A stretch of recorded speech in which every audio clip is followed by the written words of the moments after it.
Hello, and welcome to Commendable Commotion. I'm Matthew Tannum LG, and I'll be talking to some fascinating people about some equally fascinating topics that need more commotion. Following on from my chat with theatre writer Sean McGonagall, I'll now be talking to Jason Byrne, a freelance theatre director and actor who is the director of the Loose Cannon Theatre Company. Jason's directed some very high-profile plays by some very high-profile writers in numerous theatres, including in Dublin's Abbey Theatre. He'll tell us about how he started his career and about some of the amazing work he's done over the years, offering useful advice for anyone hoping to work in the creative arts. So, without further ado, let's begin. Could you describe your career, how you got into theatre directing, that kind of thing? Oh yeah, well, I started out with an ambition to be a musician, and I was in, I was in bands and that kind of thing. But I actually wanted to go and formally study music, in third level, but I wasn't good enough. I hadn't got enough experience really. So I was working in a warehouse as a forklift operator between school and school holidays and stuff, and then I left school and I was playing the piano all the time, and I saw a course in the College of Music, which was before it was DIT, or DCU, or whatever it is now, or TUD, I think it is now. But it was a course, and I was particularly keen to actually, study orchestration and learn about conducting. And I was kind of an avid kind of classical music nerd at the time, which was a little odd in terms of my milieu, like in who I was knocking around with at the time and stuff. But it wasn't very odd. But I was also, that was balanced with or juxtaposed against a passion for thrash metal and death metal, which is kind of odd. But anyway, I applied for this course, and I got a letter back in the post, which was telling me I had an audition for a drama course. So there was some admin mess up, and I saw this drama course thing, and I went, "Oh look, maybe I'll do this anyway, just for a laugh." And I went and did an audition and got accepted. And I never got any further correspondence about the course I'd originally applied for. So it was a bit odd. So I decided, oh look, I'll give this a shot then. And I kind of fell into acting. And from day one, as soon as I started doing that, I kind of felt like I'd found myself, or I'd found where I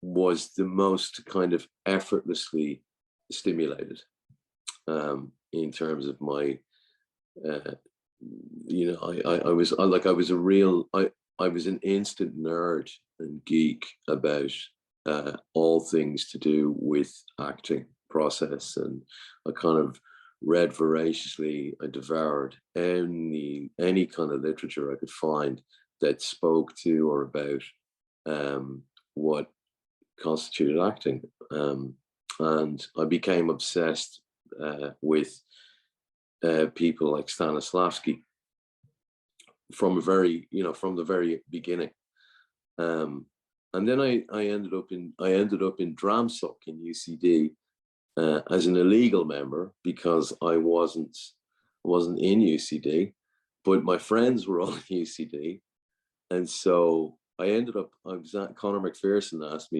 he wanted me to be in it was one of his early plays, very, very early plays, when Dramsoc was in LG1.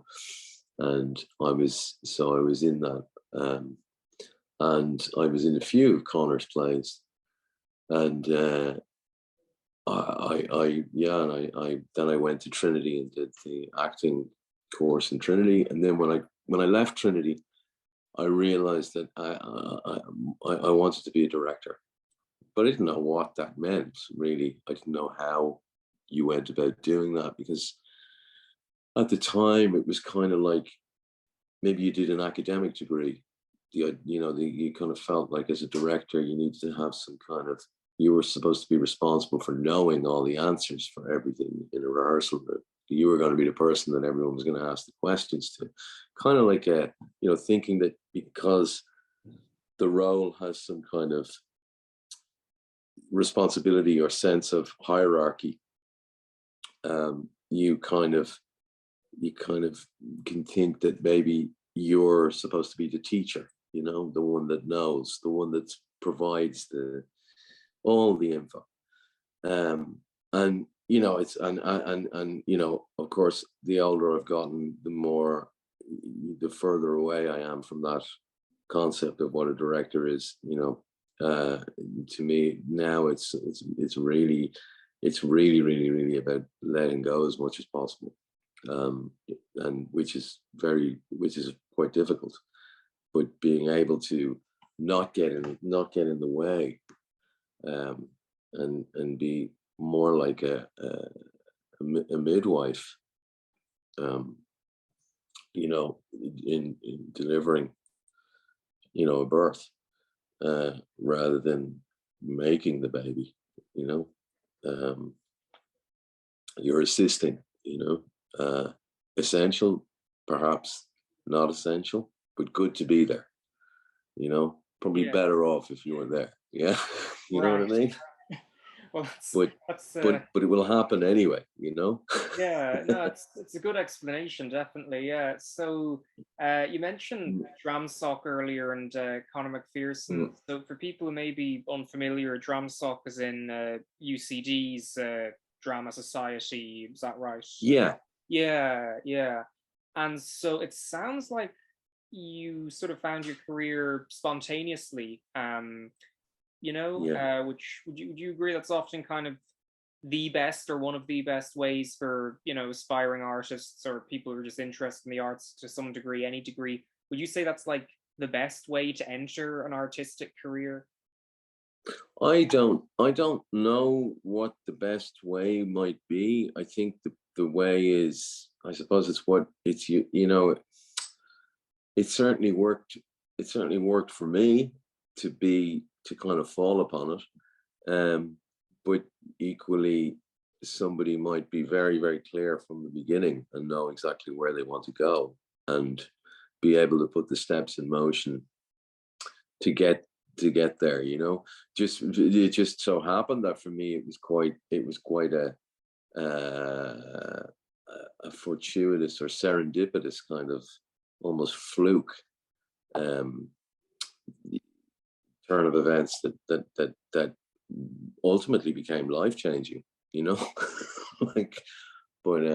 Yeah. And I'm very glad that it happened that way, but when it took me a long time to kind of it took me a long time to get the confidence to be a director, you know what I mean? Like I kind of wanted to be a director. At the back of my mind, I knew that it was something which is probably connected to the impulse I had about a conductor in some way, and what that was. And it, I sometimes, when I contemplate it, I think, was it something to do with, being a control freak or wanting to be in charge of everything, or, and like, really honestly, when I look inside at the kind of the feeling of that impulse, the want to be a director, it actually has nothing to do with that, which is kind of paradoxical. I've convinced myself at sometimes along the way, because of a lack of self-knowledge, perhaps, about what I was up to. I have at times convinced myself that maybe it was about being a control freak or wanting to be in control, but actually really going deep in and analyzing it's not. It's not that at all. And that began to make sense to me as well when I noticed how nervous I am when I'm directing, and how I have to hide my nerves from, the actors, and I can be in a state of functioning terror, and that's not really. I'm not sure that doesn't fit with the kind of archetypal, image of the cliche of the male director dressed in black, cracking a whip in a room, who's like a ringmaster. Do you know what I mean? He's shouting and barking orders. That's not me. That has never been. It's never been me, and it's never been my understanding really of what a director is. I think a director is more like a horse whisperer. I think in not to say that actors need to be hypnotized or manipulated like that in any kind of crass way, but I think that you're there to be. I think your job is to create an environment where people feel okay about doing their best. Yeah. Yeah, no, that's definitely a very accurate point. Yeah, I see what you mean. And in terms of then like working with actors, so inspiring them, directing them to do their best, not in a bossy way, as you mentioned, not in ringmaster way, but as a kind of I see what you mean. What other kind of things does a director in theatre or any medium need to be aware of as well in terms of directing actors, would you say? Well, that's a big question. I think that for me, I have to start with, it's like, what did I do the last time? Whatever I did the last time, it's almost like if I can find a way to not do that again, that's kind of that's like the first step for me, right? Now, this is not a kind of I don't sit down and actively go and do this. This is kind of more how my thoughts are working behind, like on an almost unconscious level. Because I try not to, I want to avoid fixity. And the reason why I want to avoid that is it's not any kind of moral compunction, or it's a pragmatic one. It's to do with the fact that I feel that when something happens in a rehearsal room in front of me, it never will happen again. And there's a curious and sometimes oppressive and sometimes very stimulating, paradoxically, impetus or pressure that commerciality and the obligations of appearing in front of an audience night after night demands that you're able to repeat the same result. Do you know what I mean? Yeah. And so the thing is that can lead to all kinds of neurosis, anxiety, and unhelpful, practices. And it can also lead to dead cliche, where things just become, there's a sclerosis that unfolds. So for me, that's why I kind of like to see when something happens, when it's happening in front of me, I kind of know it's no longer that I accept it'll never happen again. It's beyond that. I know it'll never happen again. It will never happen like that again.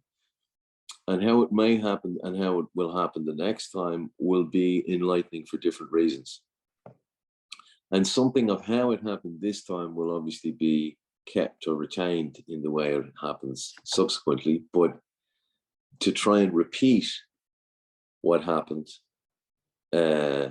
exactly as it happened is a delusion. It's like trying to step in the same river twice. And so that's why my process is very kind of, it's very playful. It's very kind of counterintuitive, maybe. I don't try to get bogged down in ideology and talking. And so some of the things I would have talked to you about, subsequently before we started this, when we were talking about like some of the theories that I have about acting, those things don't find their way into the rehearsal room. Yeah. They're not things I would talk about with, actors as part of work, I might chat with them. I might chat with people about that over a cup of coffee or outside, or you know what I mean. But they're not useful in the room, because in the room, what we're trying to do is we're trying to kind of coax and nurture what is essentially an intuitive process, and you can't speak directly to another person's intuition without cramping it. Yeah. Do you know what I mean? So theory doesn't really play very well into spontaneity or intuition, or just kind of human behavior as such at times.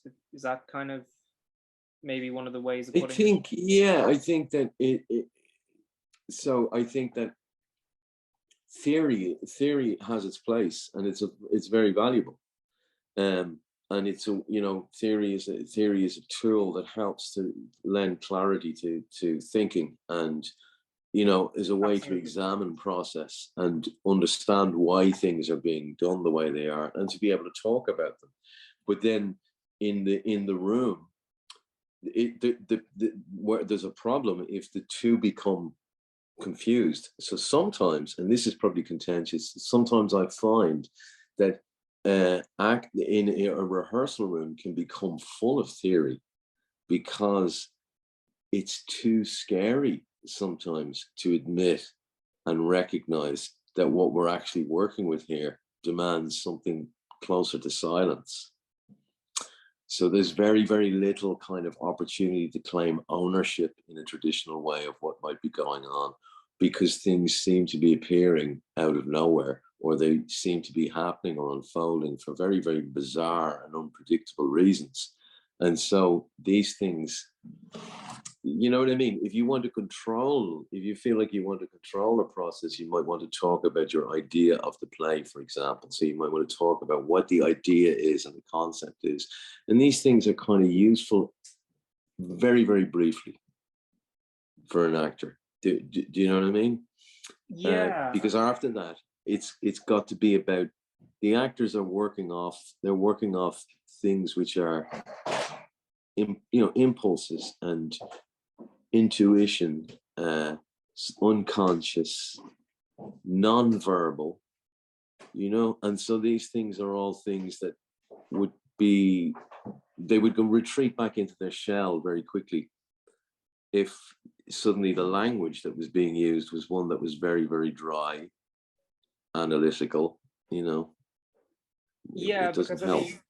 Don't get me wrong, I love theory and academia, but it's kind of like, yeah, I know, absolutely, but it's kind of like if like in psychology, for example, the reason I mention that is because, like, the reason I mention theory and the difference between theory and spontaneity is because, like, if a doctor is talking to a patient, it's not like theory can sort of be the driving thing that helps the patient. Ultimately, it's human compassion that helps the patient, not textbook kind of that kind of thing. So it's a similar kind of comparison in some ways, maybe, and plenty of other comparisons as well in all different professions. I think that I think that actually that's very useful. That's a very useful analogy. I think because that absolutely captures the quotient that is not. It's the one that is the most the most difficult to define, the most personal and subjective, but is essential to the successful practice. So the theory underpins everything, about the practice, and the theory is something that the psychologist is not going to necessarily share with the patient in order to successfully administer therapy. Depending on the needs of the patient, because it may be that a certain patient, and I'm wary that we're talking about patients and actors as like I'm not, you know what I mean? I don't. Yeah. I'm not implying that actors No. are in need of therapy, or you know what I mean. But even where I find, where I'm saying that the theory might not be helpful in the room, there's no absolutes here, because you may find that you might find an actor who is absolutely on fire, inspired by this, because it speaks to something in them intuitively. Do you know what I mean? It's that it is a gateway. It does spark something, but it's whenever a kind of a blanket approach, I think, is used, that's kind of where things fall down. It's like it's oppressive, and it leads to cramped or sterile results, I think, in my experience. Yeah, exactly. And no, I see what you mean. And so in terms of your work, would you be able to talk a bit about, shows you've directed over the years, where you've directed them, that kind of thing? Because you have a very good career. Would you be able to describe some of the things you've worked on? Sure. Gosh, well, I've directed. So I started out, first of all, with my company, Loose Cannon,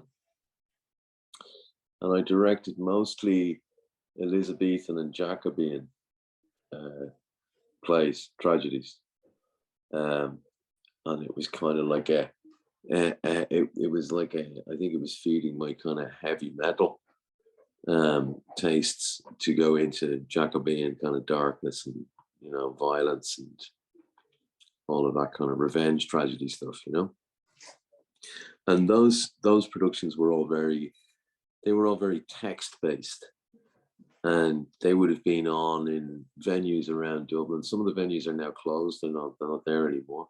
But they would have done a lot in the Project Arts Centre. And then I became a staff director at the Abbey.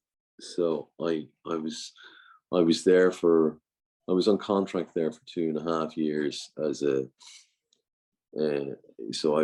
essentially my job was to be the assistant director to who I was assigned, whoever, and I would sit in a room, and I would make the tea and be, unobtrusive, and watch and learn.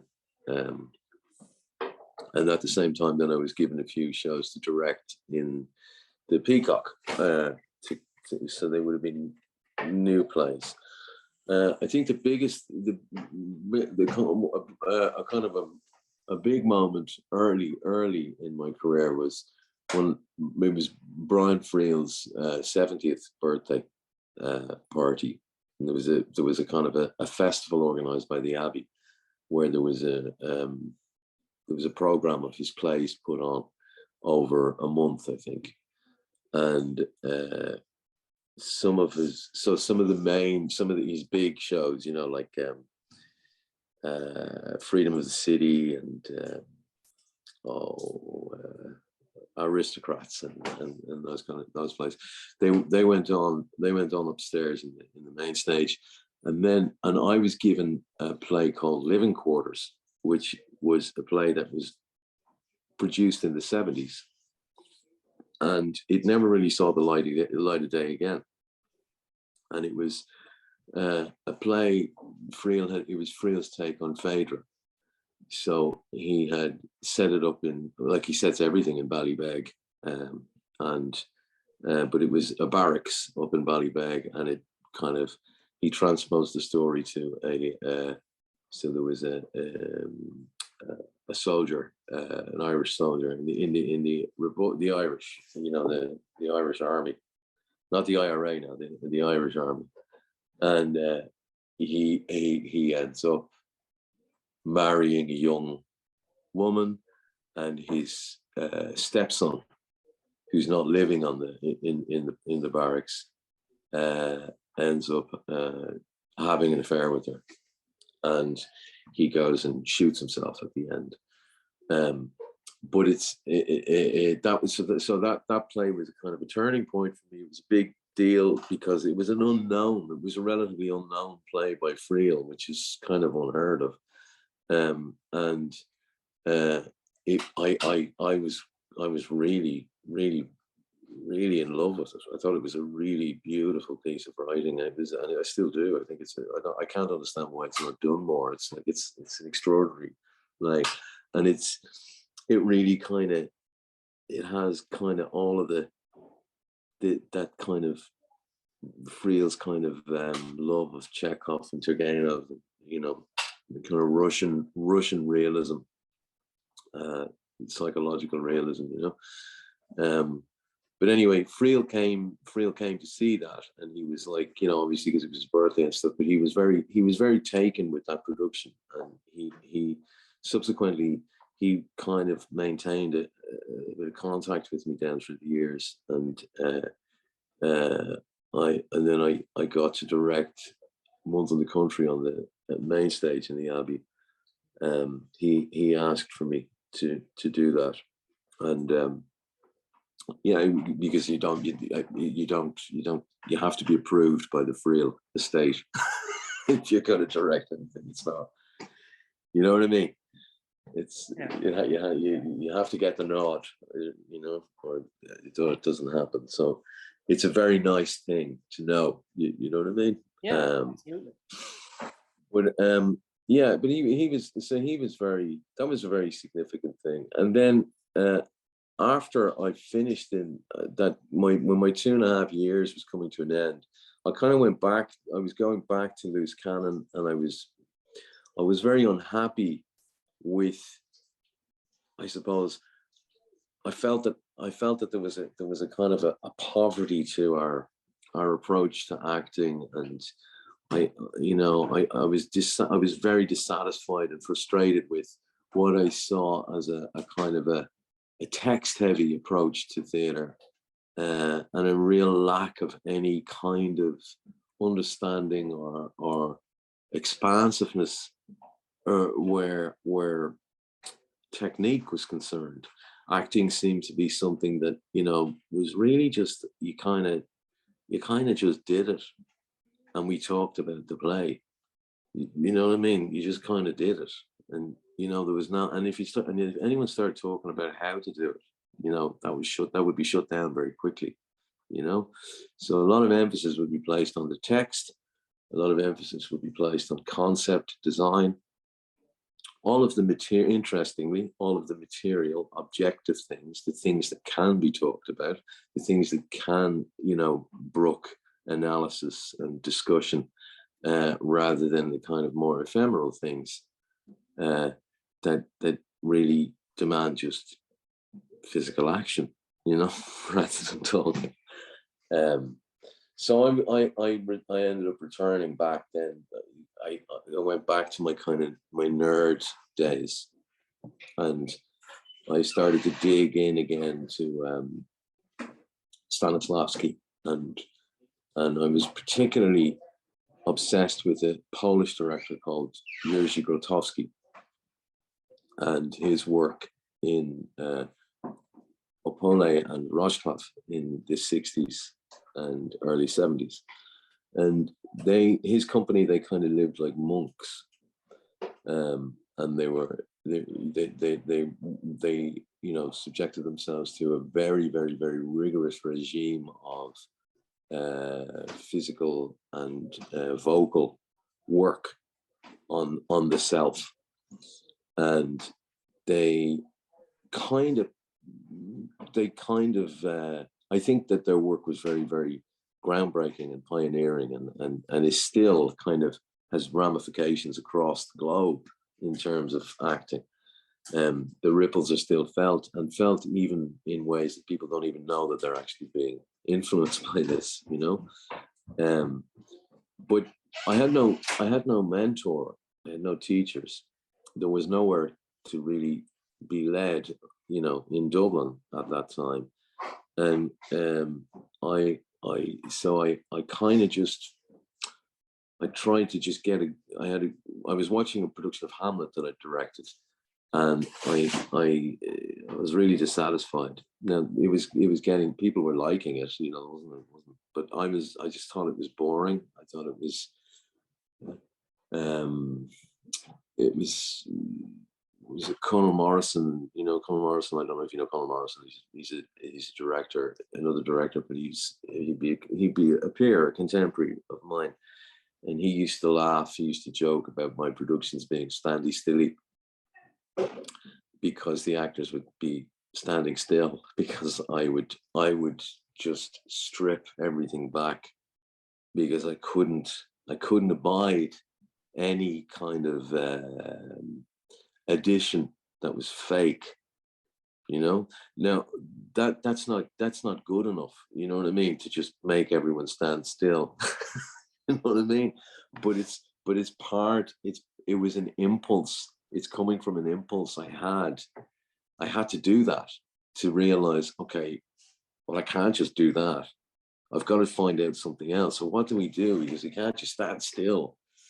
And so I ended up with a group of the actors from Hamlet, and we went into a kind of a period of training and self-led, and we were given a space by Jack Gilligan, who was then the arts officer for DCU, or Dublin City Council, DCC, and he gave us a space for rent-free, and we were able to train every morning, and we were able to kind of extend our rehearsal processes. So some of the productions we did would rehearse for maybe, they would be in preparation for maybe 6 or 7 months of a year rather than weeks, you know. And so we were able to really, really go deep into a kind of process. And then we did that for about 4 or 5 years, and then children came along, and so that was no longer sustainable financially. And because during that time we all of us worked, we decided to stop working freelance, and we dedicated ourselves completely to Loose Cannon. But then that had to stop, and that was okay. It was fine. And then I went through a phase then of working. I was very influenced by an Italian director called Romeo Castellucci, and his work was, to me, was kind of really a real evidence of what can be done here with this phenomenon, beyond representation, beyond simple representation, beyond kitchen sink, not to denigrate kitchen sink at all, but beyond social realism. The other things that theatre were capable of, beyond illustration and mimesis, and how the phenomenon or the energy of the event can actually be mined and manipulated and crafted to create impact in the senses and through the senses in ways that are different, and, you know, but also very, very ancient, you know, because it's a very ancient form, theatre, dance. It is. It is indeed, and it's something that you know, people still explore new ways of innovating in it, which makes it extremely interesting. Yeah. And for people who, like, you know, are sort of hoping to start out, kind of, you know, directing, writing, or, you know, any aspect of theatre production or artistic production in general, what advice would you give to those people? Just, I mean, any practical advice, any theoretical advice, emotional advice? Because I mean, there's so many challenges in, directing theatre. I mean, it can be pressurizing, I presume, when a show's about to begin and etc. What sort of advice would you give to aspiring theatre directors? I'd have to address my younger self, um, because I don't know what advice to give anyone else. You know what I mean? I'd have to Right. speak to my own experience. Yeah. So I can think of the advice that I would give myself maybe when I was younger, and I think that it would be something along the lines of take it easy. You know, not don't take yourself so serious. Yeah. And listen to people. Um, I think I don't know that I can offer any practical advice. Um, I think y- like it's probably not very helpful, Matthew. But uh, I think that all of the things that are going in my head at the moment are like, work hard, or like go, pursue your dreams, all of those kind of things. But really, I think it's like, yeah, I suppose, yeah, do whatever you want. Do whatever you want, uh, and do it. Like, really do it. That would be my advice. Well, it's good Don't let advice, anyone absolutely. don't let anyone tell you that you can't do it. You know? Yeah. Yeah, and particularly the idea of don't take yourself too seriously is a good one as well, for anyone. Mm, Um, you yeah. know, so like to Mm, avoid dogmatism, or hmm. not for you specifically, obviously, I just mean anyone at Yeah, all, yeah, yeah, yeah. No, but so yeah, but that is very pertinent to me. Like, oh, it would be when I was a kid. Yeah, yeah, yeah, yeah. I would have been okay. very dogmatic. So, like, yeah, no, avoid dogmatism. Yeah, leave it. Don't be so. Is good advice. Let go. Let go. Well, You know. everyone, wise words from Jason indeed. I hope you enjoyed this chat. I certainly did. There are plenty more interesting interviews coming soon, along with some very special longer projects that I'm currently making. Stay tuned.